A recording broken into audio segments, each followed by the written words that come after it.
Okay class, so in MDCAT 2023 English section we are going to discuss about spotting error. तो spotting error या grammatical errors, तो ये question आता है MCAT के अंदर, जिसमें आपको एक सेंटेंस के अंदर जो है वो एरर स्पॉट करना होता है, ये गलती ढूंढनी होती है। ECAT MDCAT दोनों में ही आता है ये, ठीक है।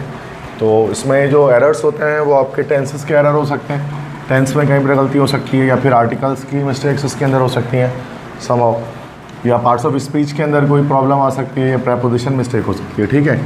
तो अभी स्टार्ट में हमारे पास देर आर लाइक 50 क्वेश्चंस, जिसकी प्रैक्टिस हम करेंगे। 50 के करीब सवाल होंगे, वो भी कम ही होते हैं, मतलब जितने कर लें उतने अच्छे हैं, चूँकि बिकॉज इससे बेहतर है कि आप ग्रामेटिकल टॉपिक्स को रीड आउट करें।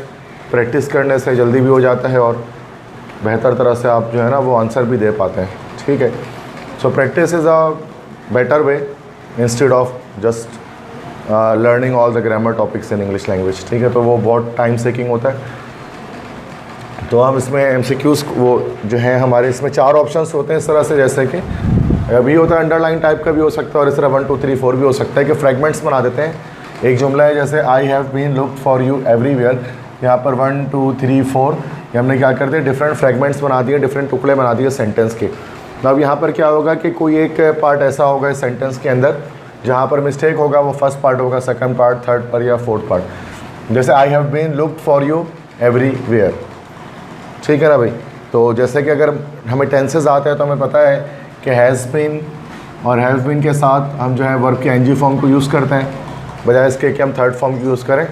तो यहाँ पर आई हैव बीन लुक्ड नहीं होगा, बल्कि क्या होना चाहिए था, I have been looking for you everywhere, मतलब मैं तुम्हें ढूंढता रहा हूँ हर जगह। तो इसका मतलब ये है कि यहाँ पर जो है सेकंड पार्ट है, इसके अंदर हमारे पास एरर है। तो जो एरर वाला पार्ट है, जहाँ पर गलती है, जहाँ पर कोई मिस्टेक आपको दिख रही है, उस वाले को पॉइंट आउट करना होता है। इसी क्वेश्चन को हम लोग जो है वो स्पॉटिंग एरर का नाम देते हैं। You have to spot the error, मतलब उसको करेक्ट नहीं करना, उसको बस आपको बना दें कि यहाँ पर गलती है, उसको रेक्टिफाई नहीं करना है, उसको इम्प्रूव नहीं करना है सेंटेंस को, ठीक है।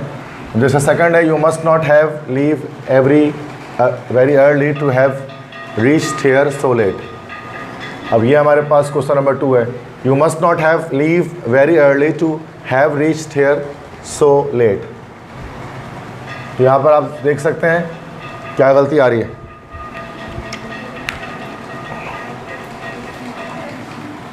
देखो मस्ट हैव जो है ना, मस्ट हैव आ जाए, मस्ट हैव आ जाए या फिर शुड हैव आ जाए, ये मॉडल ऑक्सिलरी वर्ब होते हैं। तो मस्ट हैव या शुड हैव जब भी आता है ना, तो उसके बाद हमेशा हम वर्ब की थर्ड फॉर्म को इस्तेमाल करते हैं। You should not have done it, you should have told me about it early. तो जब भी हम शुड हैव या मस्ट हैव इस्तेमाल कर सकते हैं, तो उसके बाद हमारे पास पार्टिसिपल फॉर्म या थर्ड फॉर्म आती है वर्ब की। तो दैट्स वाई यहाँ पर मस्ट नॉट हैव आया तो मस्ट हैव आया, ये मॉडल जब आएगा तो उसके बाद थर्ड फॉर्म आएगी, ना कि हमारे पास फर्स्ट फॉर्म आएगी। तो लीव नहीं आएगी, लीव की हमारे पास जो थर्ड फॉर्म होती है, this is actually what, this is left. तो ये होना चाहिए इस तरह से था ना, कि you must not have left very early, ठीक है। तो यहाँ पर सेकंड पोर्शन पर मिस्टेक है, तो यहाँ पर भी टेंस का एक मसला हमारे पास चल रहा है, ठीक है। तो ये बहुत बेसिक मिस्टेक्स हैं, मैंने MCAT के लिए निकाले हैं। NED के बहुत टफ होते हैं, इससे MDCAT में बहुत आसान आते हैं, और ये कॉमन इंग्लिश लैंग्वेज के जो आपको है ना, जो आप डेली लाइफ में बोलते हैं, उससे भी सेट हो जाता है। अगर आपकी इंग्लिश थोड़ी बेहतर है, मतलब बिल्कुल ही नल ना हो, बिल्कुल ही ज़ीरो ना हो, कुछ ना कुछ आती हो, ठीक है। क्वेश्चन नंबर 3 है, the children are played with their toys. तो यहाँ क्या गलती है? यस, बिल्कुल सही, सिंपल। कोई भी स्टूडेंट, यहाँ प्राइमरी लेवल का स्टूडेंट भी इसको जज कर सकता है कि यार यहाँ पर चिल्ड्रन आर प्लेड के बजाय यहाँ प्रेजेंट कंटिन्यूस टेंस है, तो यहाँ पर आर प्लेइंग आएगी। ये बड़े आसान से आते हैं MCAT के अंदर इस तरह।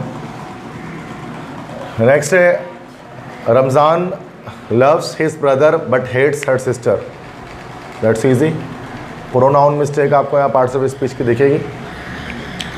Ramzan loves his brother but hates her sister, that's very easy यार, मतलब प्राइमरी का बच्चा बता दे उसको कहाँ गलती है।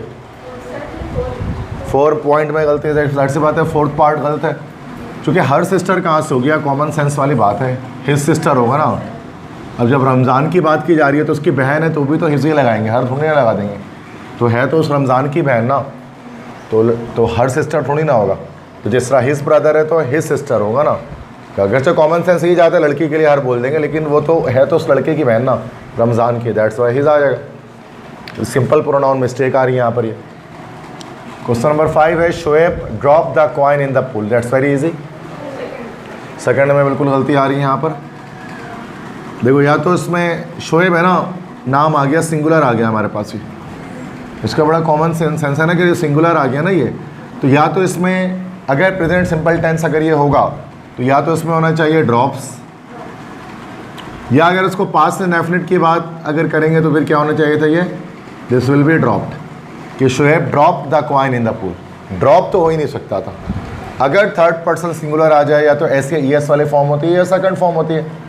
फर्स्ट फॉर्म विदाउट ऐसे ES तो वैसे ही गलत हो जाता है, क्योंकि नहीं ये प्रेजेंट सिंपल बना रहा होता है, नहीं ये पास्ट सिंपल बना रहा होता है। ठीक है, तो ये कॉमन सेंस वाली बात है। नंबर 6 है trees drop it's leaves in autumn. यहाँ क्या गलती है बल्कि टेंस में ही गलती, बल्कि नहीं प्रोनाउन मिस्टेक है। पता है कहाँ है? यस, सेकंड पार्ट में गलती है। देखो ट्रीज जो है ना, trees is actually what, trees is plural. अब प्लूरल के साथ कभी हम इट्स इस्तेमाल नहीं करते हैं, सिंगुलर के साथ होता है, तो ये होना चाहिए their. Trees drop their leaves in autumn. सही, इट्स तो सिंगुलर के लिए लगाते हैं। सही ना, बहुत इजी देखो सब क्वेश्चंस हैं और समझ में आ जाएगा तो आप खुद ही बोलोगे यार ये तो हमें पता था, पता नहीं हमने क्यों नहीं बताया सर को ये गलती यहाँ पर है, क्योंकि बहुत ये सब बचपन से पढ़ते हैं, मैं कोई नई गलतियाँ नहीं है। क्वेश्चन 7 है the girls are playing with its dolls. Same mistake है, सेम मिस्टेक है, बिल्कुल कहा सही, थर्ड पर मिस्टेक है। इट्स होने ही नहीं चाहिए था, यहाँ पर देयर होना चाहिए, क्योंकि गर्ल्स हैं, गर्ल्स है ना भाई सब्जेक्ट तो, और गर्ल्स हमारा प्लूरल है, दैट्स द रीज़न। क्वेश्चन 8 है he ducked its head when the ball went by. ये भी इजी है, सेम देखो प्रोनाउन मिस्टेक है। यस, सेकंड पार्ट में ना इट्स थोड़ी ना होगा, इट हम इस्तेमाल करते हैं नॉन लिविंग ऑब्जेक्ट के लिए। ठीक है, तो यहाँ पर हिज हो जाएगा ना, हिज हेड। तो प्रोनाउन की मिस्टेक चल रही है सारी, आप देखते रहे। क्वेश्चन 9 है it is him who takes the decision. Yes, first क्या होना चाहिए था, it is he who takes the decision. ये वो है जो कि फैसले लेता है, इट इज़ हिम नहीं होता, it is he, it is I who is teaching you, इस तरह से बोलता है ना। क्वेश्चन 10 है I never thought that he will do this. बहुत आसान है, पता है इसमें क्या गलती को बता सकता है? क्वेश्चन 10 में where is the mistake where you can spot the error. 1 2 3 4।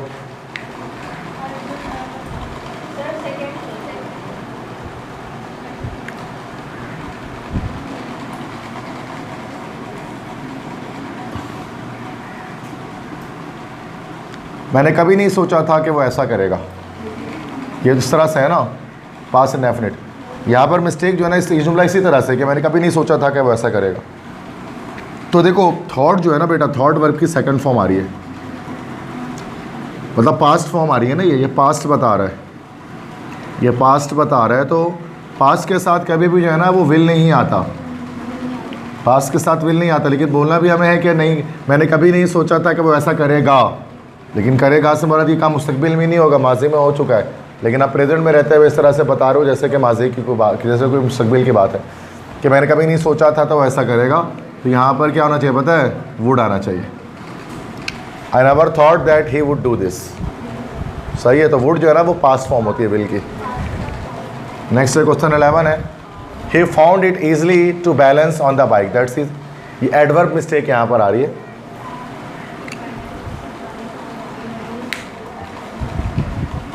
उसको ये आसान लगा कि बाइक में किस तरह से बैलेंस किया जाता है, उसको ये आसान लगा, जो कि यहाँ पर मिस्टेक जो है ना वो सेकंड पोर्शन पर है।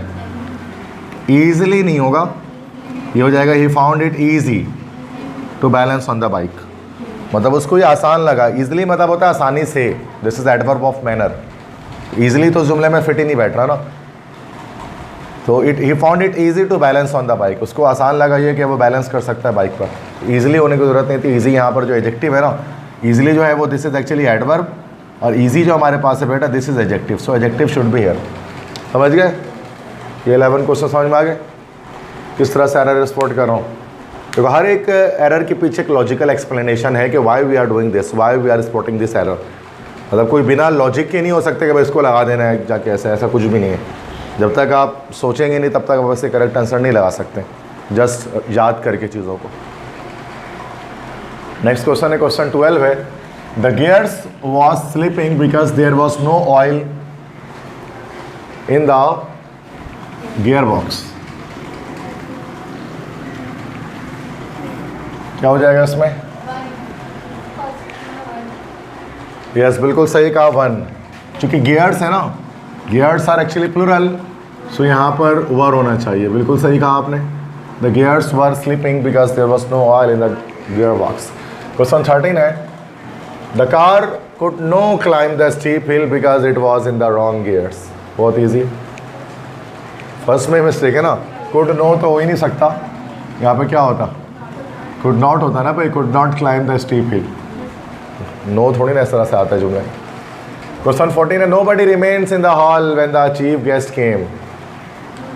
देखो ऐसी गलती पता लग रही है, nobody remains in the hall when the chief guest came, कि जब चीफ गेस्ट आए तो कोई नहीं बाकी रहा हॉल के अंदर। क्या चीज़ गलती है? हाँ देखो यार, सिंपल एक कॉन्सेप्ट आपको पता होना चाहिए, एक सिंपल कॉन्सेप्ट पता होना चाहिए कि पास्ट के साथ हमेशा पास्ट का क्लॉज आता है ना भाई। ये एक बड़ी बेसिक बात होती है स्पोर्टिंग एरर के अंदर। यहाँ ऐसा ही मसला आ रहा है, टेंस का इशू आ रहा है, पास्ट के साथ पास्ट का क्लॉज नहीं है। तो दिस इज़ पास्ट, वर्ब की सेकंड फॉर्म है ना, पास्ट है ये, लेकिन यहाँ पर रिमेन्स जो है ना वो प्रेजेंट है, तो दैट सी बात है, इसको भी पास्ट में होना चाहिए ना भाई। तो यहाँ पर फर्स्ट में मिस्टेक है, होना चाहिए nobody remained in the hall when the chief guest came. ऐसे ही हो ना भाई, कभी प्रेजेंट के साथ पास्ट नहीं आ सकता, 100% गलती वहीं पर दिखेगी अगर ऐसा तो। ये सबसे बेसिक रूल होता है स्पोर्टिंग एरर का, रूल 1 जिसको हम कह सकते हैं। क्वेश्चन 15 है, Sobia can सैंग all through the night. बिल्कुल सही बात है, मोडाइल ऑक्सिलरी वर्ब जितने भी आते हैं, can, could, may, might, must, would, should, ought to, इन सब के साथ वर्ब की फर्स्ट फॉर्म इस्तेमाल की जाती है। तो she can sing all through the night ऐसे हो सकता है। क्वेश्चन 16 है, he could not went to a planetarium to watch the comet Halley. बहुत ईजी है, सेम मिस्टेक आ रही है, सेकंड मिस्टेक आ रही है। तो कुड नॉट आया ना, कुड भी तो एक मोडाइल ऑक्सिलरी वर्ब है, तो क्या हो जाएगा यहाँ पर? वो होना चाहिए था। क्वेश्चन 17 है, he had not gone to a planetarium to see the comet heli.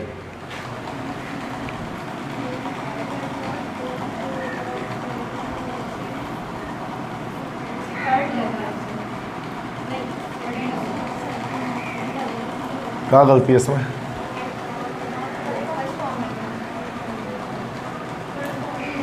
First form लगेगी, कहाँ पे फर्स्ट फॉर्म लगेगी? यहाँ पे गॉन में क्या हो गया, हेड लगा हुआ पीछे, सही है, पास परफेक्ट है।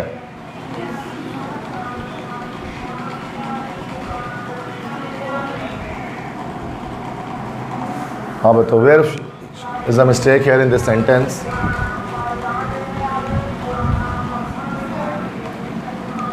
क्या? He had not gone to a planetarium to see the comet Halley.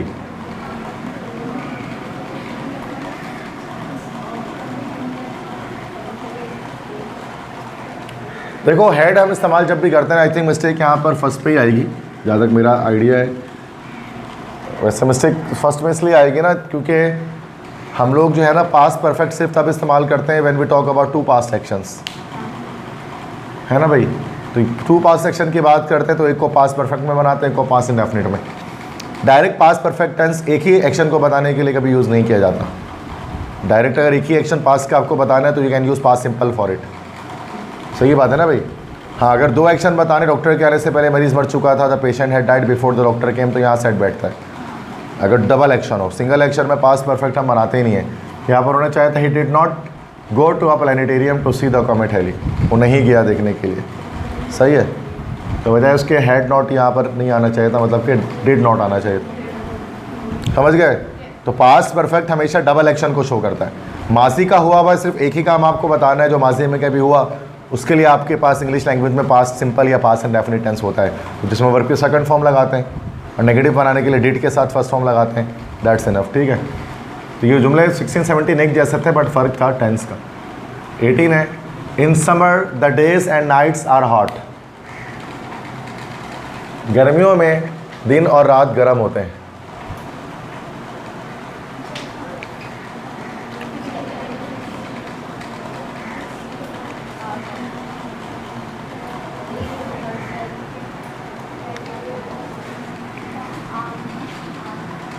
क्या गलती पता है क्या है? कोई गलती नहीं है सेंटेंस के अंदर। There is no error in this sentence. ये सेंटेंस करेक्ट है, एक्यूरेट है। In summer the days and nights are hot, that's it.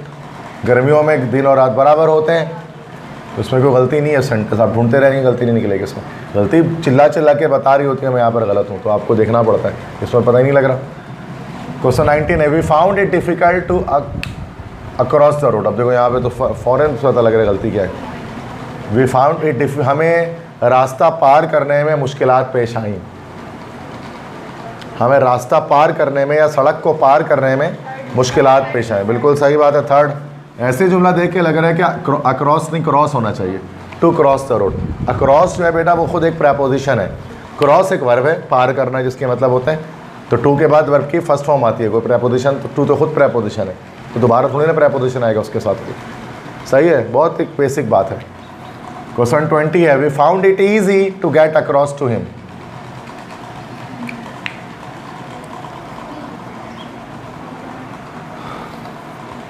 हाँ भाई, कहाँ गलती आ रही है बताइए?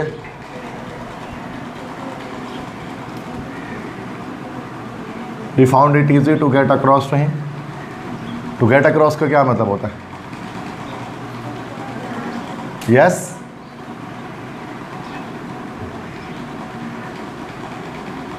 टू गेट अक्रॉस का मतलब होता है किसी को अपनी बात समझा देना, to make someone understand your things, that is called to get across. ठीक है, तो ये एक ईडियम है, this is an idiomatic expression. ठीक है, तो बात समझाना। तो हमें ये आसान लगा कि हम उसको अपनी बात जो है वो समझा सकते, तो ये समझा सके। गलती कहाँ पर है?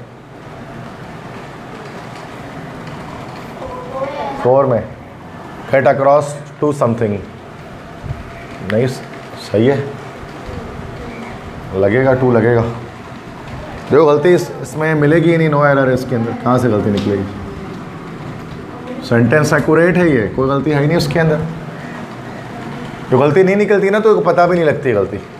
नो एरर वाले सेंटेंस में ना you can not find error ना ईजिली, फिर आप ज़बरदस्ती कोई गलती ढूंढ रहे होते हो जबकि गलती होती ही नहीं है, तो वो नो एरर वाला होता है। जैसे लाइक 5वां अगर कोई हमारे पास एक ऐसा भी हो सकता है कि 4th हमारे पास चॉइस या 5th चॉइस हमारे पास नो एरर की हो। ये तो नहीं पता कि आप MCAT में 4 चॉइस देंगे कि 5 चॉइस देंगे, तो ये तो उनके ऊपर डिपेंड करता है। 5वीं चॉइस देंगे तो नो एरर भी डाल देंगे। ठीक है, क्वेश्चन नंबर 21 है, the poor are usually intolerant of the rich people. देखो यहाँ पर जो मसला आ रहा है वो पैरेलल स्ट्रक्चर का आ रहा है ना, तो पैरेललिज्म जिसको हम लोग कहते हैं, पैरेललिज्म। तो पैरेलल स्ट्रक्चर में क्या होता है हमारे पास कि सेम पैटर्न फॉलो होना चाहिए। जैसे the poor are usually intolerant of the rich people, अब यहाँ गरीबों के लिए क्या यूज़ किया गया? द पुअर यूज़ किया गया ना, तो अमीरों के लिए भी द रिच यूज़ करना चाहिए। The poor are usually intolerant of the rich, मतलब गरीब जो है वो अक्सर वो बर्दाश्त नहीं करते अमीरों को। ठीक है, that's intolerant of the rich. अब पीपल लगाने की ज़रूरत ही नहीं थी उसके अंदर, अगरचे सेंटेंस सही बन रहा है, पीपल लगाकर भी गलती नहीं है, लेकिन एक सेंटेंस का पैरेलल स्ट्रक्चर उसके अंदर फॉलो होना चाहिए कि जो पैटर्न पीछे चलता आ रहा हो आगे वही पैटर्न चले। जैसे द पुअर है तो द रिच है, यहाँ द पुअर पीपल होता तो वहाँ पर भी द रिच पीपल होता, तो उस वक्त भी सेंटेंस सही हो जाता, there will be no issue at all. ठीक है, क्वेश्चन नंबर 22 है, the rich have more worries than the poor people. वही आ गया, 4 में मसला आ गया, तो यहाँ पर द पुअर होना चाहिए था, बस पीपल की ज़रूरत ही नहीं थी यहाँ आने की। Question 23, rich man worried about their black money.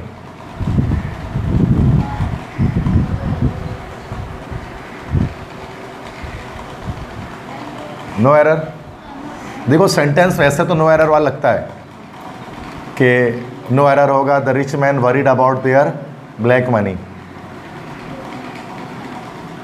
अच्छा रिच मैन, अच्छा यहाँ पर मैं बताऊँ थोड़ा एक और सेंस बन सकता है। देखो मैन, यहाँ MEN वाला मैन आ रहा है ना, तो ये हमारे पास प्लूरल आ रहा है कि अमीर इंसान परेशान होते हैं अपने ब्लैक मनी के बारे में। देखो देखा जाए तो एक ये प्रेजेंट का सेंस दे रहा है sentence, rich man worry about their black money, कि अमीर इंसान या अमीर लोग परेशान होते हैं अपने ब्लैक मनी के लिए। मतलब या ये अगर आप इसी सेंटेंस को ऐसा छोड़ेंगे तो अमीर लोग परेशान होते थे अपने ब्लैक मनी के लिए। ब्लैक मनी से मुराद अपनी जो नाजायज़ दौलत होती है उससे। तो वैसे ये अगर हम इसको प्रेजेंट सिंपल का सेंस बनाएं तो फिर इसको होना चाहिए था वरी, लेकिन वैसे भी सेंटेंस आई थिंक के करेक्ट है, अगर हम कह लेते हैं, चलो सेंस नहीं बनाते हैं, नो एरर ही लगा देते हैं आपके कहने पर, तो मसला नहीं है। चूँकि वो ग्रामेटिकल एरर नहीं है, वो सेंस का एक एरर आ रहा है, बट चलेगा, मसला नहीं। 24 है, he wanted to know my good name. Yes, क्या गलती है?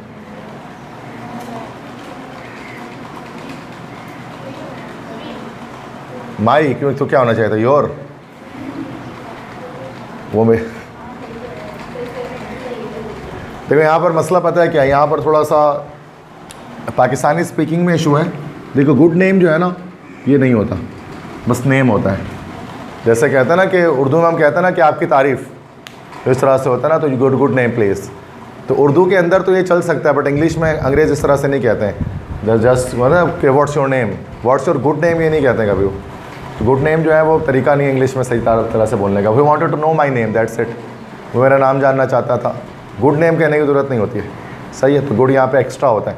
वो हम उर्दू में जब कहते हैं ना आपकी तारीफ़, तो तारीफ़ को हम गुड नेम कहते हैं ना, अच्छाई, तो वहाँ पर गुड आ जाता है। जब हम आपकी तारीफ़ को इंग्लिश में ट्रांसलेट करते हैं तो व्हाट्स योर गुड नेम, लेकिन अंग्रेज़ आपकी तारीफ़ ये वर्ड इस्तेमाल ही नहीं करते हैं, इसलिए उसको ट्रांसलेट भी नहीं करते उस तरह से। तो यहाँ गुड नहीं होना चाहिए था। ये कि एक कॉमन यूज़र एरर है जो हम लोग यूज़ करते हैं, बीइंग अ पाकिस्तानी पीपल, जब हम उर्दू से इंग्लिश में ट्रांसलेट कर रहे होते हैं, तो इंग्लिश में वरना ये नहीं होता, ठीक है। तो ये थोड़ा सा डिफ़िकल्ट मिस्टेक है क्वेश्चन 24 में। 25 है, he has been keeping good health.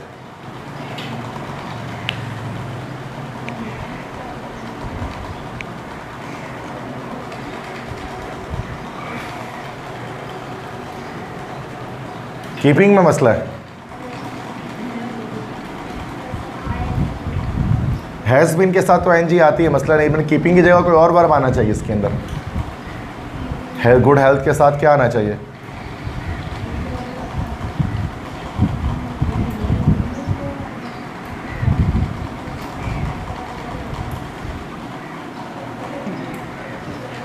I think सही है सेंटेंस, फिर सही है, कोई मसला नहीं है।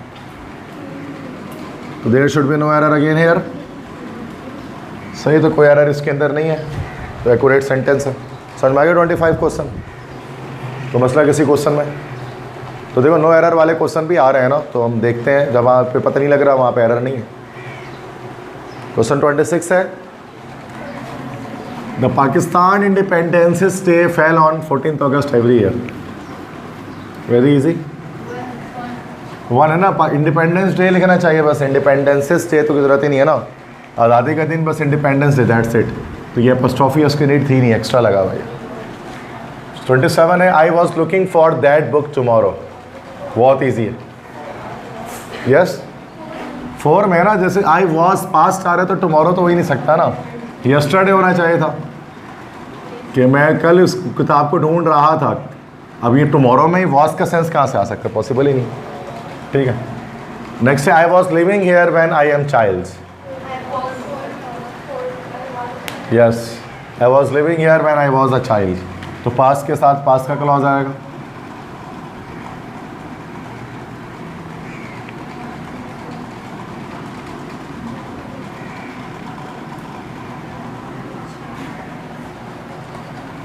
तो 29 है, the guard will stop the train before it entered the station. Same,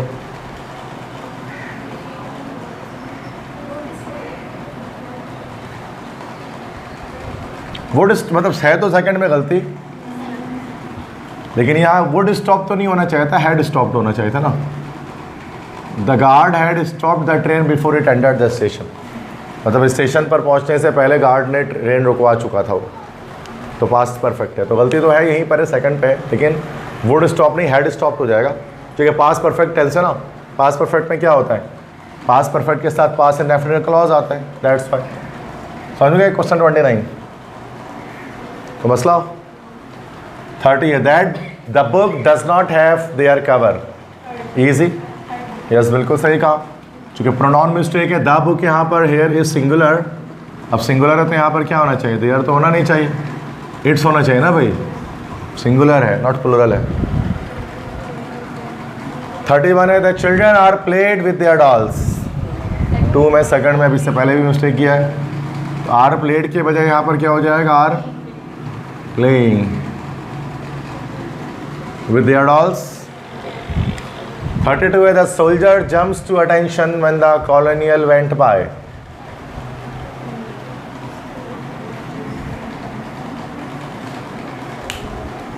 same देखो कॉम्बिनेशन मिस्टेक आ रही है.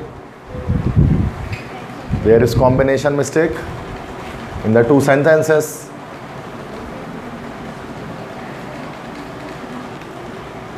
नहीं समझ में आया? देखो went by, that's verb second form, it means ये past है.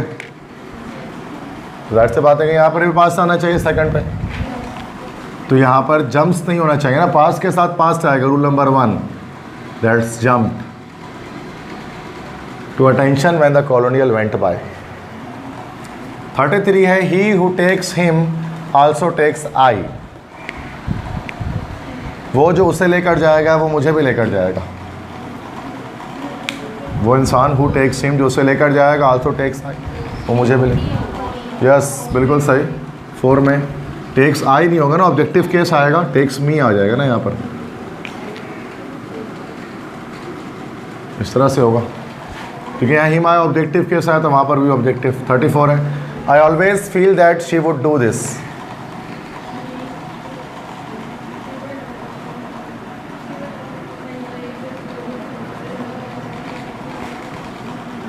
इसको पास्ट के क्लॉज में बना लेना कि मैं हमेशा महसूस करता था कि वो ऐसा करेगी.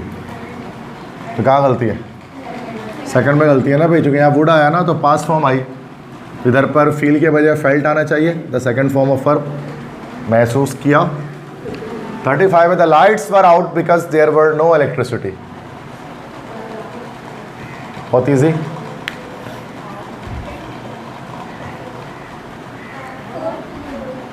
फोर में ना इलेक्ट्रिसिटी है ना, तो दिस इज एक्चुअली सिंगुलर, तो देयर वर के बजाय क्या आना चाहिए?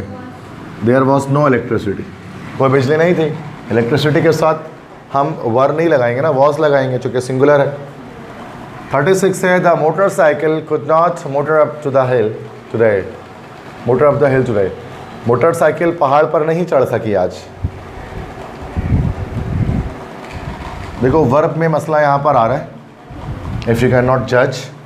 देखो motorcycle could not motor up the hill today, तो मोटर अप की ज़रूरत नहीं थी, यहाँ पर जो वर्ड आना चाहिए था ना वो आना चाहिए था क्लाइम्ड अप. या मतलब देखा जाए ना तो लाइक मोटरसाइकिल है ना, वो मोटरसाइकिल पहाड़ पर चढ़ेगी तो वो क्लाइंब करेगी या फिर वो राइड करेगी, इस तरह से. मोटर अप नहीं उसके लिए वर्ड इस्तेमाल करते हैं, समझ गए? इस तरह से कार के लिए ड्राइव यूज़ करते हैं तो मोटरसाइकिल के लिए राइड यूज़ कर सकते हैं, या पहाड़ पे चढ़ रहा है तो क्लाइंब यूज़ करेंगे. तो the motorcycle could not climb, climbed नहीं होगा, क्लाइंब होगा चूँकि हमारे पास कुड नॉट आ रहा है. Climb up the hill today इस तरह से होना चाहिए. तो बस वर्ब की मिस्टेक है यहाँ पर, तो वो हमने काउंट कर लिया. ठीक है, कोई मसला? समझ गए? अक्सर गलतियाँ आप जज कर पा रहे हैं, तो सबसे अच्छी बात तो ये है कि बिना एक चीज़ को पढ़े अगर आप चीज़ कर पा रहे हैं तो दैट्स इट. और क्या चाहिए? 37 है, every one will remain standing till the जज इज सीटेड.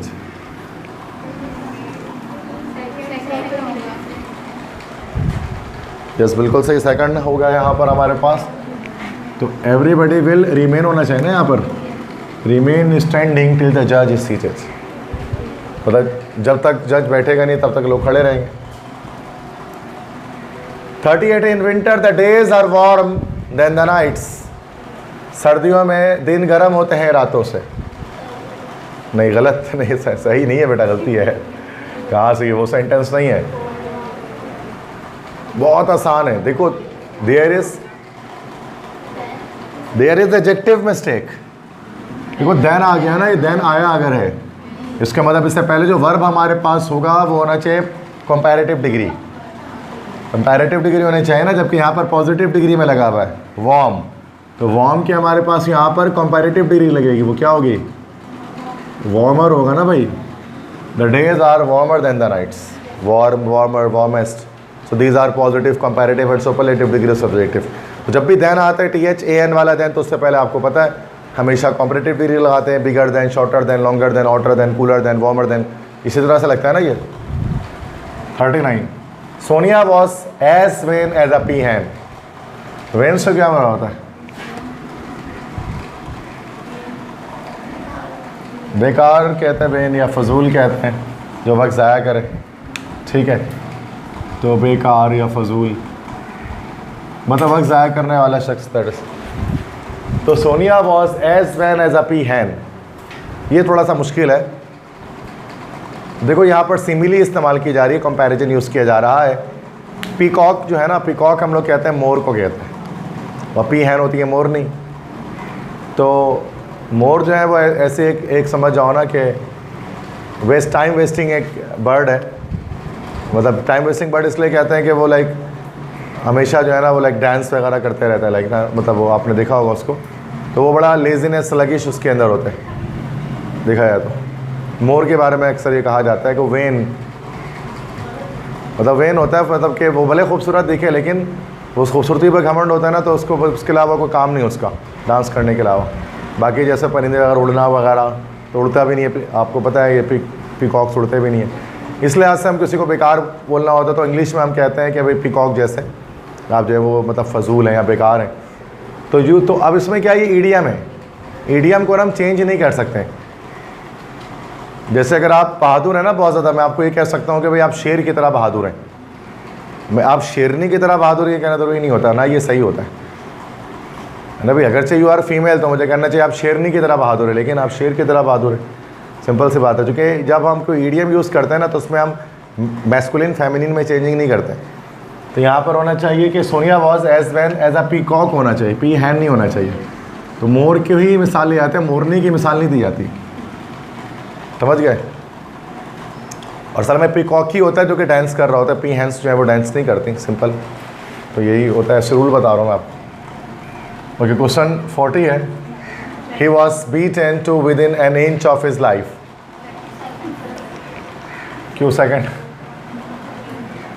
क्यों? इसको पीटा गया यहाँ तक कि वो अपने मौत से 1 इंच करीब पहुँच गया। ये भी दोबारा से इडियोमेटिक एक्सप्रेशन में मसला है। देखो मौत से 1 इंच करीब होता है इंसान, ज़िंदगी से 1 इंच करीब नहीं होता है। तो यहाँ पर होना चाहिए क्या पता है, N inch of his death. उसको इतना मारा गया कि वो अपने मौत से 1 इंच करीब, मतलब 1 इंच के फासले पर रह गया। तो N inch of his death होना चाहिए, लाइफ नहीं होना चाहिए। तो ऊपर भी जैसे इडियोमेटिक एक्सप्रेशन में मसला था तो नीचे भी वही इडियम वाला मसला। क्वेश्चन 41 है। I always remember that life is like this. Yes, I always remember, बिल्कुल सही कहा आपने। चूँकि इस आगे आ रहा है ना, प्रेजेंट आ रहा है, तो ये should be present as well. Life is like this. 42 है। He does not wish any profit. वो ख्वाहिश नहीं रखता किसी मुनाफे की, उसको नहीं ख्वाहिश है कि उसको कोई मुनाफा मिले। नो एरर नहीं, यहाँ पर एक मसला है प्रेपोजिशन का, एरर है यहाँ पर। देखो विश के साथ ना हमेशा हम फॉर लगाते हैं प्रेपोजिशन, तो यहाँ होना चाहिए थी ही does not wish for any profit, है ना भाई। विश के साथ हमेशा फॉर लगाता है। I am wishing for something, I wish for something, I wish something कभी नहीं होता, ठीक है। तो यहाँ पर 43 है। He has no place to live. उसके पास रहने के लिए कोई जगह नहीं है। यहाँ पे फिर से प्रेपोजिशन ओमिट हो रहा है, ये थोड़ा मुश्किल सवाल है। He has no place to live, यहाँ पर 4 में मसला है। यहाँ पर लिव के साथ ना इन आना चाहिए। He has no place to live in, मतलब उसके पास रहने के लिए कोई जगह नहीं। सिर्फ लिव पे जुमला ख़त्म नहीं कर सकते हैं आप, तो उसके पास कोई जगह नहीं रहने के लिए। तो he has no place to live in, तो इन भी इसमें आएगा, एक प्रेपोजिशन जो हमेशा लिव के साथ आता है, ठीक है। तो यह ओमिट किया गया है। क्वेश्चन 42 43 के अंदर हम किसको प्रेपोजिशन को ओमिट कर रहे हैं, तो उसको लगाना पड़ेगा, ठीक है। 44 है। Umar like to swim in the river. Easy है ये तो, सेकंड जो का नेम आ गया ना, तो या तो लाइट हो गया तो लाइक्स होगा, तो लाइक्स लगा लेते हैं इसमें, दैट्स ईजी। 45 है। Tom has been keeping the dog since a long time. Yes, third में ना फॉर अ लॉन्ग टाइम, बिल्कुल सही कहा है। सिंस नहीं होगा, फॉर आएगा लॉन्ग टाइम से पहले। क्वेश्चन 46 है। The more he work the less he was sleeping. Yes, fourth में आएगा, चूँकि पैरेलल स्ट्रक्चर का मसला है। द मोर ही वर्क, चूँकि वर्ब की सेकंड फॉर्म है ना पास्ट इंडेफिनिट, तो यहाँ पर भी पास्ट इंडेफिनिट आएगी। The more the less he slept, the more he work the less he slept. जितना ज़्यादा वो मेहनत करता था उतना कम वो सोता था। तो ज़रूरी नहीं है कि यहाँ पर होता है जो पैरेलल स्ट्रक्चर के जो पास्ट इंडेफिनिट में लगेगा अगला भी पास्ट इंडेफिनिट में आएगा, ना कि पास्ट कंटिन्यूस में। 48 है, it's sad to see every day man's inhumanity to man. ये उदासी है इस बात पे, मतलब हर दिन देखकर उदासी होती है कि इंसान कितना ज़्यादा गैर इंसानी हो चुका है दूसरे इंसानों के लिए।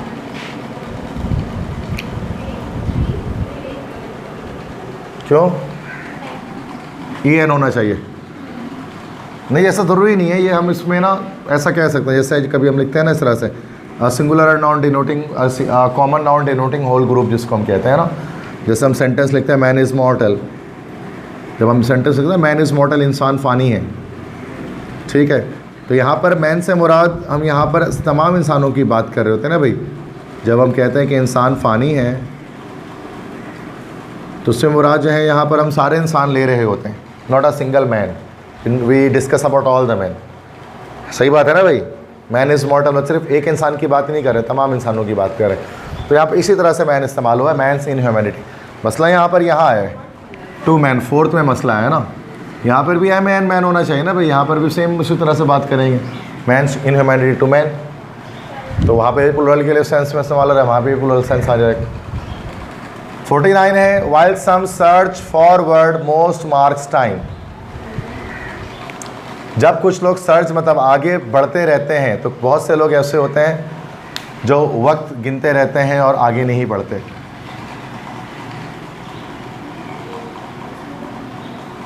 जब कुछ लोग जो है कुछ लोग जब आगे बढ़ते हैं, चंद लोग आगे बढ़ते हैं, एक तरक्की हासिल करते हैं ज़िंदगी में, तो कुछ लोग ये जो मतलब जबकि आगे बढ़ते हैं, जबकि ज़्यादातर लोग क्या कर रहे होते हैं। यस, 4 में गलती है, क्योंकि मोस्ट यहाँ पर आया ना, क्योंकि मोस्ट यहाँ पर आया तो most is actually not a singular, this is a plural. So यहाँ पर मार्क होना चाहिए, मार्क्स नहीं होना चाहिए, प्लूरल है ना, मोस्ट मार्क टाइम। ठीक है, मोस्ट के साथ हम हमेशा plural sense plural verb use करते हैं। अगर आपने सब्जेक्ट वर्ब अग्रीमेंट का टॉपिक देखा है तो आपको शायद उसमें पता होगा किस तरह से किया जाता है इसको। नहीं देखा, अगर आप शुरू की क्लासेस में नहीं थे तो लेक्चर आप देख लो, ये सब्जेक्ट वर्ब अग्रीमेंट के तक कहलाता है। और आपकी PMC सिलेबस के अंदर भी एक हेडिंग डली हुई है, सब्जेक्ट वर्ब अग्रीमेंट। तो वो एक चीज़ है, उस पर लेक्चर मैंने बना के डाला हुआ है। स्पॉटिंग एरर उसी से लिंक कर रहा होता है अक्सर, जैसे यहाँ पर उससे लिंक कर रहा है। और भी से पहले क्वेश्चन गए जहाँ पर लिंक कर रहा था अग्रीमेंट के साथ, तो वो आप उसको एक बार देखना पड़ेगा अगर आपने लेक्चर नहीं लिया है मेरा तो अब तक। क्वेश्चन 50 है, Americans are accustomed to drinking coffee with their meals. Third है बिल्कुल। देखो, टू के बाद हमेशा जो है ना वर्ब की फर्स्ट फॉर्म आती है। इस टू को हम लोग कहते हैं इन्फिनिटिव ना, इन्फिनिटिव। तो उसके बाद हमेशा वर्ब की फर्स्ट फॉर्म आएगी, ड्रिंक होना चाहिए। सही। तो Americans are accustomed to drink coffee with their meal. तो अमेरिकन्स की आदत है, कस्टम टू मतलब होता है आदत होना। अमेरिकन्स की आदत है कि वो कॉफ़ी पीते हैं अपने मील के साथ। ठीक है, बात समझ में आ गई यहाँ तक। तो ये मैंने 50 क्वेश्चंस आपको प्रैक्टिस कराएं, अच्छे खासे सवाल आएंगे, 50 सवालात हैं। स्पॉटिंग एरर के अंदर आएंगे तो आपको पता है 4 ही आएंगे आपके पास मैक्सिमम, कोई भी। तो इस तरह से ही आते हैं, ईजी होते हैं थोड़ा। अगर आपकी स्किल्स अच्छी हैं, if you know about the simple grammatical things then you can easily do it. Simple क्या है, प्रेपोजिशन है, आर्टिकल्स हैं, टेंसेज हैं, कंडीशनल सेंटेंस है, सब्जेक्ट वर्ब अग्रीमेंट है। इन टॉपिक्स को आप देख लेंगे तो इजीली आपके पास ये चीज़ें सारी हो जाएंगी। आप देख सकते हैं ये सारे मिस्टेक्स इसके अंदर आ रही हैं। और इसके अगर आपने, जाहिर सी बात है कि लेक्चर से स्टार्ट के नहीं लिए कुछ भी, तो ये मैंने सारे लेक्चर्स अपलोड किए हैं इसके 1 by 1, तो वो आप उनको भी देख सकते हैं प्री और कॉन्सेप्ट के लिए। मतलब वो 2023 इंग्लिश की प्लेलिस्ट में अगर आपको नहीं भी मिलता तो 2022 की प्लेलिस्ट में आपको मिल जाएगा इंग्लिश की, तो वहाँ पर आपको मिल जाएगा। तो 23 में इतने शायद ना मिले इंग्लिश में, बट 22 में लाजमी मिलेगा आपको। तो वो प्लेलिस्ट में आप चेक कर लीजिएगा, तो आपको अग्रीमेंट का टॉपिक में मिल जाएगा। जिसमें आपको मसला आ रहा है, आपको लगता है टेंस में मसला आ रहा है, आप टेंस देख लो। आपको प्रेपोजिशन में मसला आ रहा है, प्रेपोजिशन देखो। आपको आर्टिकल में इशू आ रहा है, आप आर्टिकल देखो। आपको सब्जेक्ट वर्ब अग्रीमेंट में इशू आ रहा है, आप वो वाला लेक्चर देखो। आपको पैरेलल स्ट्रक्चर में मसला आ रहा है, आप पैरेलल स्ट्रक्चर देख लो। ये सबके लेक्चर अलग अलग अलग करके डले हुए, सही है। तो ये जब हमारे स्टार्ट का सेशन होता है ना इनिशियल, बिल्कुल फुल लेंथ, तो वहाँ तो हम एक एक टॉपिक अलग अलग करके कराते हैं। लेकिन बाद में इन द एंड हम जाहिर सी बात है स्पॉटिंग एरर जस्ट डायरेक्ट करा रहे होते हैं। तो ये कितना मुश्किल नहीं होता, आपने इसमें भी अच्छे खासे क्वेश्चंस के आंसर दिए हैं। तो 4 सवाल तो ये वाले आ जाते हैं आपके पास हैं। फिर बाकी 4 क्वेश्चन आपके पास सेंटेंस कंप्लीशन टाइप का आ जाता है। इसमें कंप्लीट करना होता है सेंटेंस को, ब्लैंक्स होते हैं उसको फिलअप करना होता है, वो इससे स्लाइटली डिफिकल्ट होता है। सेंटेंस कंप्लीशन जो होती है ना वो एनईडी में भी और एमडी कैट में भी वो स्लाइटली डिफिकल्ट होता है, तो उसको करते हैं, देखते हैं वो कितना हो पाता है। वो इतने आराम से नहीं, वो इतने आराम से स्पॉटिंग एरर होता है। अक्सर बच्चे स्पॉटिंग एरर को मुश्किल समझते हैं, लेकिन ऐसा नहीं है, इससे मुश्किल सेंटेंस कंप्लीशन है। लेकिन चूँकि उन्होंने कभी उसको देखा नहीं होता इसलिए उनको लगता है यार वो तो ब्लैंक्स तो हो ही जाएगा, बट ऐसा नहीं है। ठीक है, तो मैं अभी सेंटेंस कंप्लीशन नेक्स्ट स्लाइड में हमारे पास आएगी। तो देखो यहाँ क्वेश्चन लिखा हुआ चूज़ द सुइटेबल वर्ड। क्या सुइटेबल वर्ड को हमें चूज़ करना है। ये पास पेपर के कुछ क्वेश्चन हैं जो यहाँ पर मैं आपको करा रहा हूँ, तो 8 से आगे बढ़ेंगे, जितने हो सकेंगे उतने कर लेंगे। तो अब देखो इसमें क्या है कि लाइक फर्स्ट क्वेश्चन है he was dash of all valuable possessions. ये देखो ये वोकेबलरी बेस्ड हमारे पास सेंटेंस कंप्लीशन है। यस सही है, ए हो जाएगा इसमें। देखो ये तो आसान था फिर भी लगा, ठीक है ना। He was robbed of all valuable possessions. Robbed मतलब होता है लूट लिया गया, उसको लूट लिया गया उसके तमाम कीमती चीज़ों से। तो यहाँ पर स्टोलन नहीं होगा, स्टोलन मतलब होता है चुराना, ठीक है। तो हमेशा इंसान को लूटा जाता है उसके अवेलेबल पोजीशन को, ठीक है। तो यहाँ पर ज़्यादा बेहतर वर्ड हमारे पास रॉब्ड का है, स्टोलन का नहीं है। रॉब्ड और उसके ऑफ भी स्टोलन के बाद नहीं आता, तो रॉब्ड के साथ ऑफ हमेशा आता है, ठीक है। तो इस तरह के थोड़े ना बड़े कॉन्सेप्चुअल एमसीक्यूज होते हैं उसके अंदर। क्वेश्चन 2 है the presence of armed guards dash us from doing anything disruptive. Yes सही, वो क्या कह रहे हैं, डी ऑप्शन प्रिवेंटेड। सही कहा आप लोगों ने, this will be prevented. Prevented मतलब रोक के रखना, बचा कर रखना, कि जो आर्म गार्ड्स की प्रेजेंस थी, आर्म गार्ड्स की वजह से, फौजियों की वजह से हम कुछ भी बुरा करने से या फिर इंतशार वाली काम करने से हम बचे रहे, तो प्रिवेंटेड। थर्ड क्वेश्चन है our flight was dash from Lahore to Islamabad airport. हमारी फ़्लाइट चेंज कर दी गई लाहौर से इस्लामाबाद एयरपोर्ट की तरफ। यस बिल्कुल सही कहा, डाइवर्ट हो जाती है ना फ़्लाइट का रूट, तो diverted from Lahore to Islamabad airport, सही है। Fourth I am dash forward to our picnic scheduled in the next month. Looking forward बिल्कुल सही। चलो आपने 2008 तो आप लोगों ने सारे सही बता दिए, बट ये हमेशा इस तरह से आसान नहीं रहता ये, ठीक है। तो ये तो चलो फिर भी इससे बेसिक था, बट आगे ईयर्स आएंगे तो डिफ़िकल्टी लेवल बढ़ते रहेगी, सही है उसके अंदर। तो ये हम इस तरह से इसको हम सेंटेंस कंप्लीशन कहते हैं। चूज़ द सुटेबल वर्ड, 4 सवाल इसके इस तरह से आते हैं। तो ये भी इंग्लिश पर डिपेंड करता है, आप इसको घर से रट के जाने की ज़रूरत नहीं है। अगर आपको इंग्लिश अच्छी आती है तो बैठे बैठे सही लगा दे रहे हो अभी यहाँ पर। आपको पता नहीं था सर आज ये कराएंगे और कौन से क्वेश्चन निकालने वाले हैं, आपको तो नहीं पता। तो ये सिंपली आप कर सकते हैं अगर आपकी इंग्लिश थोड़ी बेहतर है।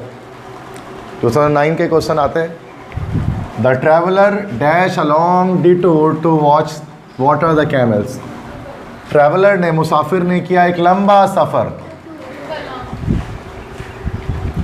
टुक नहीं होगा, देखो टुक हम लगाते हैं, टुक a long way.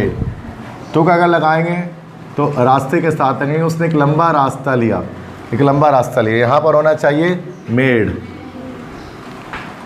The travel made a long detour, उससे एक लंबा सफ़र किया। तो डिटूर जब वर्ड आता है ना, डिटूर, तो उसके साथ मेड लगाते हैं, उसके साथ हम कभी भी टेक नहीं लगाते हैं। रोड या वे या स्ट्रीट आ जाए ना तो फिर टेक लगाते हैं, लेकिन डिटूर के साथ हम लोग मेड लगाते हैं। डिटूर का मतलब होता है सफ़र, उसने एक लंबा सफ़र किया। टूर सेम मीनिंग्स में आते हैं, ठीक है। क्वेश्चन नंबर 6 है Shahjahan dash the great mosque at Delhi. Shahjahan ने बनवाया एक बड़ी मस्जिद दिल्ली में। Founded not established. इस्टेब्लिश तो कोई इदारा कायम करते हैं, है ना, कोई इदारा जब कायम करते हैं तो इस्टेब्लिश्ड, और जब कोई बिल्डिंग वगैरह बनाते हैं तो उसके लिए हम लोग फाउंडेड यूज़ कर सकते हैं ना, उसने कायम किया, बनवाया कह सकते हैं इसको यहाँ पर। तो फाउंडेड हो गए। इस्टेब्लिश भी कायम करना ही होता है, लेकिन किसी इदारों के लिए, है ना, कोई ऑर्गेनाइजेशन आपने कोई काम किया तो उसके लिए इस्टेब्लिश होती है। क्वेश्चन 7 है ही वॉज चार्ज होगा भी नहीं, he was dash of theft in the court. उस पर इल्ज़ाम लगा चोरी का कोर्ट के अंदर, अदालत के अंदर। डी होगा, बिल्कुल सही जवाब दे रहा। एक्यूज्ड, तो एक्यूज के बाद ही हमेशा बेटा याद रखो ऑफ आता है प्रेपोजिशन। तो एक्यूज का मतलब बोलता है इल्ज़ाम लगना, तो इस पर इल्ज़ाम लगा था चोरी का कोर्ट में, अदालत में, एक्यूज ऑफ। ब्लेम नहीं है, मतलब ब्लेम हम लोग नॉर्मली कह सकते हैं, जैसे कि you are blamed of theft in the court, in the like street. तो अगर मैं आपसे कह दूँ ना तो लाइक तो वो तो ब्लेम है, लेकिन जब कोर्ट में वही ब्लेम सामने जाए तो एक्यूज़ हो जाता है, फिर वो एक्यूज्ड हो जाता है, फिर मतलब कोर्ट की लैंग्वेज डिफरेंट होती है ना। तो सनेट है, he dash on a very extraordinary ambition, मतलब वो रुका है आकर एक बहुत ही ज़्यादा गैर मामूली मकसद पर, उसका एम्बिशन बहुत गैर मामूली है।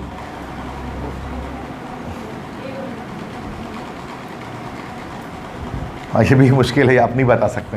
हिट, हिट मतलब ऐसे होता है मारना किसी को, लेकिन हिट का मतलब जो है ना वो किसी एम्बिशन, किसी मकसद को तय करना भी होता है।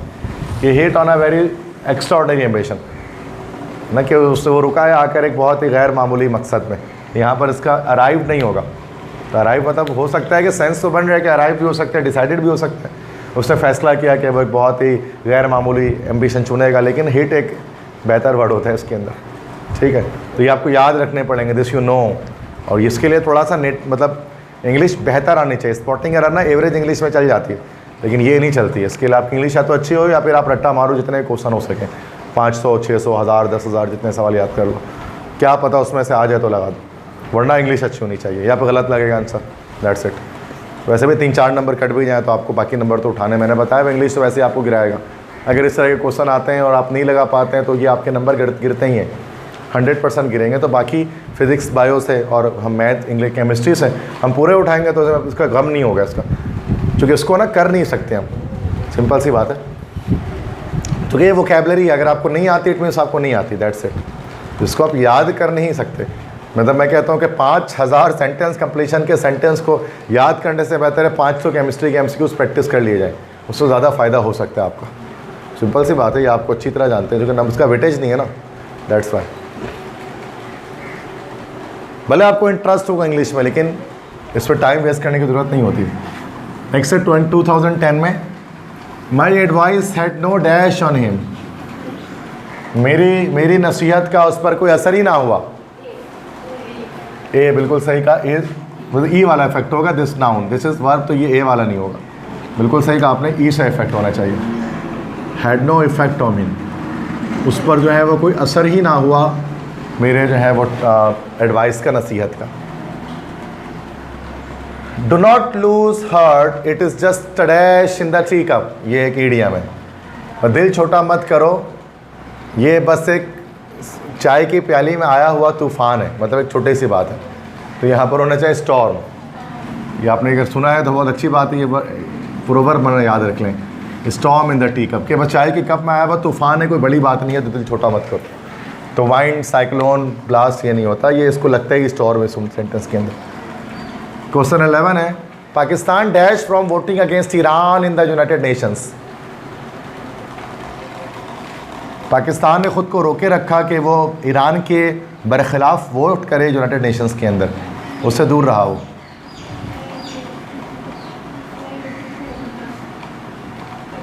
यस,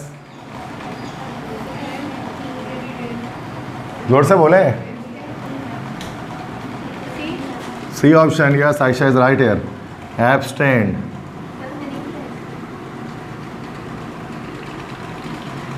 एब्सटेंड का मतलब होता है रुके रहना, और प्रिवेंट का मतलब होता है रोकना किसी को ना, ठीक है, वो एक अलग वर्ड हो जाता है। तो पाकिस्तान रुके रहा, एब्सटेन के साथ ही हमारे पास जो प्रेपोजिशन आता है बेटा वो आता है फ्रॉम, एब्सटेन फ्रॉम समथिंग। जैसे ही एब्सटेन हिमसेल्फ फ्रॉम अल्कोहल, उसने अल्कोहल कंज्यूम करने से खुद को रोके रखा, तो एब्सटेन, एब्सटेन मतलब रुके रहना किसी चीज़ को, किसी चीज़ से इज्तनाब बरतना, है ना। तो abstain from voting against Iran in the United nation. देखो सारे वर्ड एक जैसे लग रहे होते हैं, मतलब ये नहीं कि बाकी सारे वर्ड्स ऐसे नहीं कि बिल्कुल उलट जा रहे हैं, कि गो कैट डॉग लिखा हुआ है, एक में टेबल लिखा हुआ है और एक में एब्सटेन लिखा हुआ है, तो अब बोला एब्सटेन हो गया भाई। अब इतने मासूम तो तुम लोग भी नहीं हो ना, पेपर बनाने वाले हैं, कि इतना भी तुम लोग मतलब डल नहीं होते इंग्लिश के अंदर कि आपसे ऐसे क्वेश्चन किए जाएँ कि एक एब्सटेन का ऑप्शन और एक कैट डॉग एप्पल बनाना का ऑप्शन हो। सिंपल सी बात है, सारे एक जैसे ही होंगे, तभी तो बच्चा कंफ्यूज होगा और उसको पता लगे इंग्लिश कितनी आती है। वरना वैसे तो हर किसी को पता है कैट डॉग एप्पल तो होगा, नहीं तो चौथा ही उल्टा पुल्टा कोई भी वर्ड यही होगा। सही बात है ना भाई, ऐसा कोई सवाल नहीं आता है जिसमें आप इस तरह से आंसर तक पहुंच जाएं। कि ये 3 कैट डॉग लिखा हुआ है तो होना नहीं है, वे वाला वर्ड हो जाएगा। इसमें सारे वर्ड ही ऐसे आते हैं जिसको थोड़ा सोचना पड़ेगा कंप्लीशन के अंदर। क्वेश्चन 12 है, please latch the door after you. अब जो है जाने के बाद आप दरवाज़ा बंद कर दें,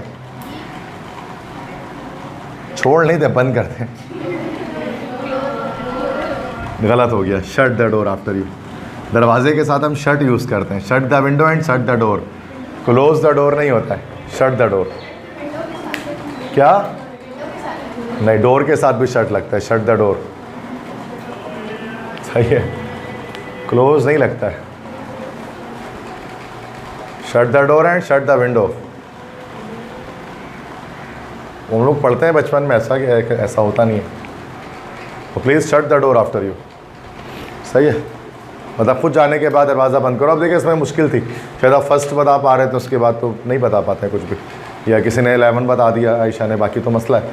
तो ये है कि इसमें आपकी इंग्लिश बेहतर होनी चाहिए, दैट्स वाई आप सेंटेंस कंप्लीट कर सकते हैं।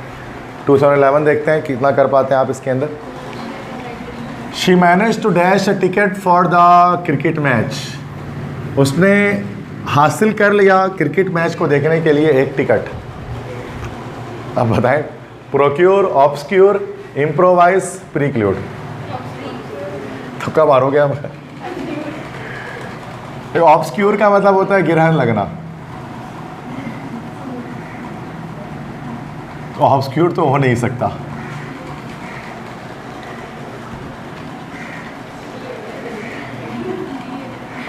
क्या? डी गलत, ए प्रोक्योर। प्रोक्योर का मतलब होता है हासिल करना। इस वर्ड को याद रख लीजिए, हासिल करना, प्रोक्योर। ठीक है, इसका नाउन बड़ा मशहूर है, प्रोक्योरमेंट उसको हम कहते हैं। प्रोक्योरमेंट ऑफिसर्स होते हैं कंपनीज़ में, प्रोक्योरमेंट टीम होती हैं जिनका काम क्या होता है कि वो मतलब वो जो है ना, वो बाहर से कोई सामान मंगवाना होता है। कंपनी को किसी चीज़ की नीड है, किसी भी चीज़ के, तो बाहर से मंगवाने के लिए वो प्रोक्योरमेंट टीम होती है जो कि बाहर से मंगवाती है सामान को, तो हासिल करती है डिफरेंट चीज़ों को। तो प्रोक्योर मतलब होता है किसी चीज़ को हासिल कर लेना, गेन कर लेना, ऑब्टेन कर लेना, दैट्स प्रोक्योर। ऑलराइट, नेक्स्ट है 14, देखते हैं इसको। Things have got out of hand we must take steps to dash the situation. चीज़ें हाथ से निकल चुकी हैं, हमें लाजमी कुछ जो है वो स्टेप्स लेने होंगे ताकि हम इस सिचुएशन को डैश कर सकें। यस, डी लग रहा है, सी लग रहा है, और क्या लग रहा है? डी लग रहा है। टेस्ट, हाँ, ए भी लग रहा है, सब बी भी बच गया, वो बोल दो। ऐसे जो लग रहा है वो आप लोगों ने बताया ही नहीं है। सही है, चलो छोड़ दो। अब ए नहीं, ए ही है। ए देखो, रेक्टिफाई मतलब होता है किसी चीज़ को बेहतर बनाना, किसी चीज़ को बेहतर बनाना, दैट्स रेक्टिफाई। पैसिफाई, पैसिफाई का मतलब होता है किसी को सुकून देना। पैसिफाई मतलब सुकून देना, वर्ब है ये सारे। पैसिफाई, एफ आई आता है ना। प्यूरिफाई मतलब होता है किसी चीज़ को साफ करना। टेस्टिफाई मतलब होता है किसी चीज़ का सबूत देना, टेस्टिमोनियल देना ना, टेस्टिफाई करना, टेस्टामेंट देना किसी को, अहद करना, किसी से वादा करना।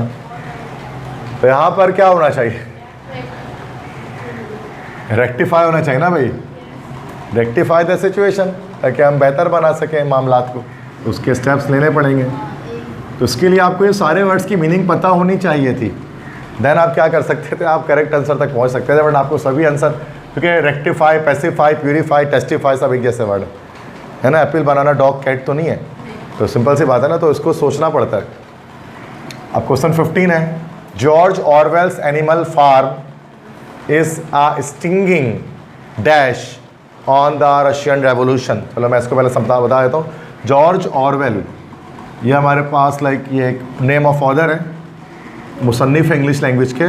एनिमल फार्म जो है ना, वो उनका नाम है उनके नावल का, एनिमल फार्म। इधर स्टिंगिंग मतलब कि जहर आलूद, डैश है on the Russian revolution. Russian revolution से मुराद यहाँ पर है दैट इज़ इनकलाब रूस। ठीक है, तो रशिया में जो रेवोल्यूशन आया था, जॉर्ज ऑरवेल एक राइटर है जिन्होंने एक वो लिखी है, एक चैप्टर लिखा है एनिमल फार्म के नाम से। ये जो नॉवेल है ना एनिमल फार्म, ये एक तरह का ज़हर आलूद डैश है ऑन द रशियन रेवोल्यूशन, मतलब लाइक इनकलाब रूस पर। तो इनकलाब रूस पर उन्होंने मजाक उड़ाया था असल में इसका ना, जो रूस में कम्युनिस्ट इनकलाब आया था, कम्युनिज़म वाला, तो उसका मजाक जॉर्ज ऑरवेल ने अपने इस नॉवेल एनिमल फार्म में उड़ाया था। अब देखो इसमें 4 ऑप्शन है। मिथ, मिथ का मतलब होता है दास्तान, सटायर का मतलब होता है तंज, फिलॉसी, फिलॉसी का मतलब होता है गिरावट, किसी चीज़ का गिरना, लेजेंड, लेजेंड का मतलब होता है कहानी। तो तंज था ये जो जॉर्ज ऑरवेल की जो है ना एनिमल फार्म, वो एक स्टिंगिंग सटायर थी, एक सार्केज़म था, एक सटायर था, एक क्रिटिसिज्म था रशियन रेवोल्यूशन पर। तो यहाँ पर इसका आंसर हमारे पास क्या होना चाहिए भाई? सटायर। लेकिन उसके लिए आपको प्रियोर ये सब नॉलेज पता होनी चाहिए थी सेंटेंस की, then you could go to this point, otherwise it will be difficult for you. सही है, तो समझ आ रही है? तो सटायर यहाँ पर होना चाहिए कि तंज था ये एक तरह का। क्वेश्चन 16 है, all the dash and ceremony of the royal wedding was telecast on the national television circuit. तमाम डैश और सेरेमनी, सेरेमनी किसे कह सकते हैं? तकरीब कह सकते हैं ना भाई। तो जैसे कि रॉयल वेडिंग होते हैं ना, शाही शादी, जैसे ब्रिटिश के अंदर, ग्रेट ब्रिटेन के, आंसर नहीं बताओ अभी, उल्टा पुल्टा बताओ, गुस्सा आएगा, खामोश रहो, उससे बेहतर है बाद में बताना। तो क्योंकि आपको तो 4 ही आएगा, आपको 40 सवाल नहीं आएगा, इतने जल्दी जल्दी बताते हो। आपके पास 2-2 मिनट होते हैं एक सवाल को सोचने के लिए, इतना फारिग टाइम होता है, तो आप आराम से सोच सकते हो। तो कभी कभार सही आंसर तक हम पहुँच जाते हैं सोचकर, बजाय इसके कि हम फ़ौरन से जवाब दें किसी एक चीज़ का। All the dash and ceremony of the royal wedding was telecast on the national television circuit. तमाम डैश और सेरेमनी और तकरीब रॉयल वेडिंग की, शाही शादी की, वो टेलीकास्ट हुई, मतलब उसको नशर किया गया। टेलीकास्ट का मतलब था नशर करना, उसको नशर किया गया on the national television circuit, तमाम नेशनल टेलीविज़न पे, इंटरनेशनली भी नशर किया जाता है। आपने देखा होगा कि जो ब्रिटिश रॉयल फैमिली है, उसके जो प्रिंस प्रिंसेस के जब शादियां होती हैं तो पूरे टीवी में दिखाई जाती हैं, है ना भाई। तो वो अब उसकी तकरीब दिखाएगी, और तकरीब के साथ और क्या दिखाया गया? देखो 4 ऑप्शन है। फेस्टिवल है, त्यौहार। देखो शादी कोई त्यौहार नहीं होती है, त्यौहार अलग, ईद बकरीद ये सब त्यौहार है ना भाई। रॉम्प, रॉम्प से मुराद होता है चलना किसी चीज़ पर। पॉम्प, पॉम्प से मुराद होता है नुमाइश, पॉम्प एंड शो जिसको हम कहते हैं। हैप्पीनेस मतलब खुशी, तो क्या आंसर होना चाहिए उसका? सी होना चाहिए ना, pomp, pomp and show. Pomp and show सुना होगा ना वर्ड आपने, नबोदो नुमाइश। तो पॉम्प एंड सेरेमनी कि जो नुमाइश थी और जो तकरीब थी रॉयल वेडिंग की, वो पूरी दुनिया में उसको नशर किया गया। सही है बात समझ में आगे? पॉम्प एंड शो का वर्ड एक साथ हम इस्तेमाल करते हैं अक्सर, जब इंग्लिश में ऐसे वगैरह लिख रहे होते हैं ना, तो हम लोग लिखते हैं पॉम्प एंड शो। तो मतलब नमूदो नुमाइश, उर्दू में इसको कहते हैं नमूदो नुमाइश का नाम दिया जाता है ना, मतलब दिखावा। रया भी कह सकते हैं, दिखावा कह सकते हैं पॉम्प को हम लोग, है ना भाई। पॉम्पियस अगर कोई चीज़ हो तो दिखावे वाली है, रयाकारी उसके अंदर पॉम्पियस। उसके आगे OUS लगा देंगे तो उसका एडजेक्टिव बन जाएगा। तो ये सारे वर्ड्स है बेटे, you need to know about this words, कि आपको पता होने चाहिए, लाइफ में काम आते हैं वर्ड्स, इंग्लिश अच्छी लिखने के लिए। नेक्स्ट है 2012 है, he had a heart attack and all attempts to dash him failed. उसको एक हार्ट अटैक हुआ और सारी कोशिशें जो उसको डैश के लिए की गई वो नाकाम हो गई।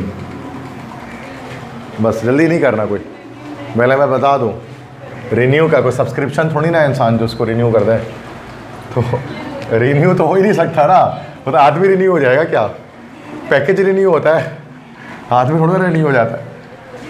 तो इसको एक हार्ट अटैक हुआ और सारे अटैम्प्ट उसको, आप देखो रिवाइज, रिवाइज का मतलब होता है दोहराना, आदमी को दोहराया नहीं जा सकता है, तो चैप्टर थोड़ी ना जो दोहरा दें उसको, रिवाइज कर दें। रीफर्निश, रीफर्निश घर को किया जाता है भाई, रीफर्निश पेंट वेंट कर दिया दीवार पे तो वो रिफर्निश हो जाती है।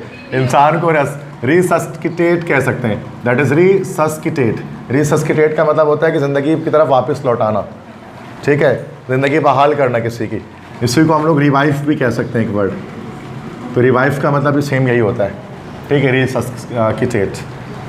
तो ये देखो बाकी सारे गलत हैं, बाकी सारे तो हो ही नहीं सकते हैं, तो पता नहीं इस वर्ड के जो भी मायने हो यही होगा।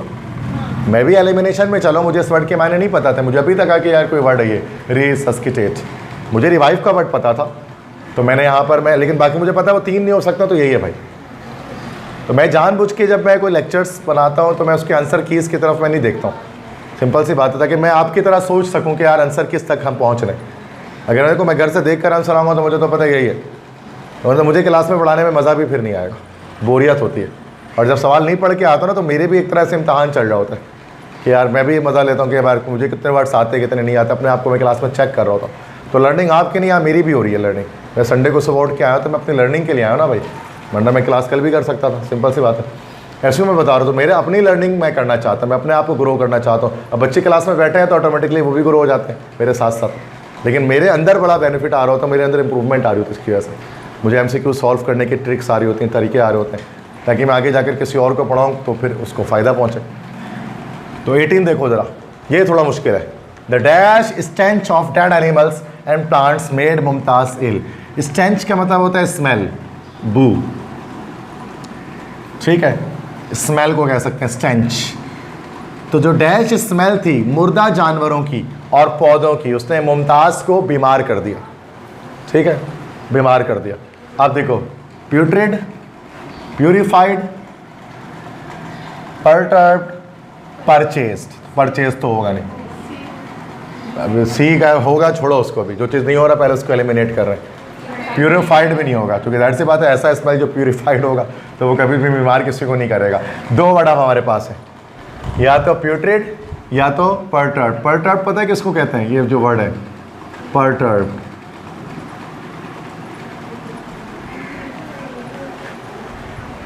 परटर्ब्ड के मतलब होता है लाइक वाइब्रेशन ना, वाइब्रेशन, इर्ताश, ऑसिलेशन, दैट इज परटर्ब्ड। तो यहाँ पर दैट सी बात है, इसका सही ऑप्शन जो है यहाँ पर दैट इज प्यूट्रिड है।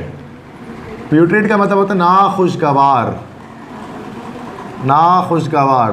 तो the putrid stench of dead animals and plants made Mumtaz ill, कि जो नाखुशगवार बू थी मुर्दा जानवरों की और मुर्दा पौधों की, उसने क्या किया भाई? बीमार कर दिया किसको? मुमताज़ को, ठीक है। तो ये थोड़ा सा डिफिकल्ट है। प्यूट्रिड एक वर्ड एक नया आपके जहन में आया, मतलब इसको नाखुशगवार कहते हैं, अनप्लीजेंट। क्वेश्चन 19 है, while going up the hills by bus she felt dash inside. जब बस ऊपर जा रही थी पहाड़ों पर, उसने खुद के, तो उस लड़की ने अपने अंदर डैश महसूस किया, और यह खुद को डैश महसूस किया, फिशी, इची, क्वीजी, स्क्वीजी। अब देखो फिशी का क्या मतलब होता है? फिशी का मतलब तो होता है लाइक समथिंग इज़ फिशी, कहते हैं ना, दाल में कुछ काला है, ठीक है। तो क्या कह सकते हैं उसको? मतलब दाल में काला ही लिख लेते हैं, आपको पता नहीं, वर्ड नहीं आ रहा कुछ। तो ये तो होगा नहीं, ऊपर जाने पर जब वैट से बात है गाड़ी ऊपर जाएगी तो फिशी थोड़ी ना महसूस होगा। इची का मतलब होता है खारिश कह सकते हैं, तो ये भी पॉसिबल, इचिंग भी नहीं होगी, सिंपल सी बात है, जब गाड़ी ऊपर जाएगी तो। अब 2 वर्ड है, क्वीजी और स्क्वीजी। स्क्वीजी का मतलब होता है लाइक दबना, और क्वीजी का मतलब होता है that is called nausea. Nausea means के उल्टी जैसे फीलिंग होती है ना, नॉजिया, वॉमिटिंग जैसे फीलिंग। तो क्या हो जाएगा? क्वीजी हो जाएगा, क्वीजी। ही फेल्ट क्वीजी, कि जब गाड़ी ऊपर जाती है ना, नॉर्मल लोग जब बस में सफ़र करते हैं तो उनको उल्टियाँ लगती हैं, वॉमिटिंग होती है, अक्सर लोगों के साथ ऐसा होता है। तो वो आप क्वीजी फील करते हैं, आप नॉजिया फील करते हैं ना, आपके अंदर वो इल लाइक फीलिंग आती है, जैसे आप बीमार हैं, वो ना उल्टी आ रही है जैसे कि वॉमिट जैसे फीलिंग, उसको नॉजिया बायोलॉजी में हम लोग कहते हैं। ये एक सिम्टम होता है मुख्तलिफ डिजीज़ के अंदर, नॉजिया। सही है ना भाई? क्वेश्चन 20 है। तो देखो मुश्किल, आसान क्वेश्चंस नहीं है ये सारे, ये मैं बता रहा हूँ तो आप कर पा रहे हैं, अदरवाइज वो वर्ड्स ही आपने नहीं सुने अक्सर, कि ये वर्ड्स भी होते हैं, प्यूट्रेट, क्यूजी, रिसस्किटेट, ये वर्ड्स तो सुना ही नहीं आपने। बट एक्चुअली जितने प्रैक्टिस हो सके उतने कर सकते हैं। तो इसलिए मैंने कहा था कंप्लीशन मुश्किल होती है स्पॉटिंग एरर से, बच्चे उसको हल्का लेते हैं, आसान समझते हैं, जबकि आसान नहीं है। और इसका कोई तरीका भी नहीं है ना इसको करने का, इसको यही है कि बस आपको जितनी इंग्लिश आती है उसके लिहाज से आप वर्क करेंगे। The craft statesman manipulated the situation by making false premises and declaring sport festivities as a dash to fool the public. Craft statesman, statesman के मतलब होते हैं सियासतदान, और क्राफ्ट मतलब होते हैं चालाक या मक्कार।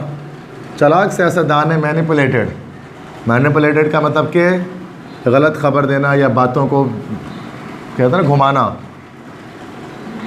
मैनिपुलेटेड द सिचुएशन मतलब घुमा देना, उसने घुमा दिया सिचुएशन को बाय मेकिंग फॉल्स प्रोमिसेस, झूठे वादे करके, एंड डिक्लेयरिंग, और ये ऐलान करके कि स्पोर्ट्स फेस्टिविटीज़ जो खेल के त्यौहार हैं as a dash to fool the public, वो डैश हैं पब्लिक को बेवकूफ़ बनाने के लिए। अब यहाँ पर वर्ड देखो, red herring, red feather, red herring और रेड हेरिंग। ये वर्ड्स आपने नहीं सुने होंगे, अभी मैं आपको बता देता हूँ। इसका जो सी जो ऑप्शन है ना, रेड हेरिंग, तो रेड हेरिंग का मतलब होता है दैट इज़ फ़िश, एक फ़िश का नाम है, मछली होती है लाल रंग की, ऑरेंज टाइप की होती है, डार्क ऑरेंज, जो यूएस वगैरह में मिलती है, अमेरिका में, उसको रेड हेरिंग फ़िश कहते हैं। तो वो मछली का नाम है, लेकिन रेड हेरिंग को हम इस्तेमाल करते हैं ना, ठीक है, किसी चीज़ को लाइक मिस इंटरप्रेट करना। मतलब रेड हेरिंग को हम लोग इस्तेमाल कर सकते हैं उर्दू में, अगर मैं लिखूँ तो झूठे दिलासे देना, तो ये हमारे पास हो गया रेड हेरिंग। तो festivities as a red herring to fool the public, मतलब कि जो स्पोर्ट्स फेस्टिविटीज़ हैं वो आवाम को बेवकूफ़ बनाने के जो है ना वो तरीके होते हैं, जो वादे किए जा रहे हैं, और इसने डिक्लेयर कर दिया कि स्पोर्ट्स हेरिंग जो है आवाम को बेवकूफ़ बनाने के लिए होते हैं, ताकि आवाम में इंतशार ना फैले, तो कोई खेल के करतब वगैरह करा दें, इस तरह की चीज़ें हो जाए ताकि आवाम में इंतशार ना फैले। जैसे कल जैसे क्रिकेट मैचेस हो रहे थे, अब क्रिकेट मैचेस हो रहे तो क्या हुआ था कि लाइक उसमें जो एहतजाज था वो दब गया था। तो क्रिकेट मैच की वजह से स्पोर्ट फेस्टिविटी की वजह से क्या हुआ कि जो एक मेन इशू था जिस पर लोग प्रोटेस्ट कर रहे थे वो नहीं हो सका। ऐसे मैं बता रहा हूँ लाइक बिजली के बिलों की वजह से, इलेक्ट्रिक की वजह से, तो ये एक ऐसी चीज़ थी। ऐसा होता है अक्सर, जैसे कराची के अंदर माहौल बहुत ख़राब है, मतलब काम वगैरह नहीं होते डिफरेंट चीज़ों में, रोड्स वगैरह की मुरम्मत, बहुत सारी चीज़ें नहीं हो रही होती है, लेकिन फिर आवाम को बेवकूफ़ अलग अलग तरह से बनाया जाता है उसके लिए, है ना। मतलब गवर्नमेंट कुछ और करती है, वो आपको मतलब कि कुछ ना कुछ करा देगी, वो आपके लिए कंप्यूटर कोर्सेज निकाल देगी, ताकि उनको लगे कि यार गवर्नमेंट बहुत बड़ा काम करें यहाँ पर आकर, जबकि जो काम गवर्नमेंट के करने का वो नहीं कर रही है, वो कुछ और कर रही है। That is a red herring. वो झूठे दिलासे दे रही है आपको, वो किसी और काम में उलझा दे रही है, और आपको लग रहा है यार ये गवर्नमेंट बहुत अच्छी है और कराची शहर में बहुत अच्छा काम हो रहा है, जबकि ऐसा नहीं है। क्योंकि जाहिर सी बात है वो काम कुछ मतलब एक तरह से लोगों को सूद करने के लिए, पुरसकून देने करने के लिए, ताकि वो इंतशार उनमें या डिस्ट्रप्शन पैदा ना हो। तो वही वाली बात है, रेड हेरिंग इस वर्ड को हम कहते हैं। तो कराची गवर्नमेंट में बहुत ज़्यादा, कराची एडमिनिस्ट्रेशन रेड हेरिंग वाले काम करती है, झूठे दिलासे देने की पब्लिक को।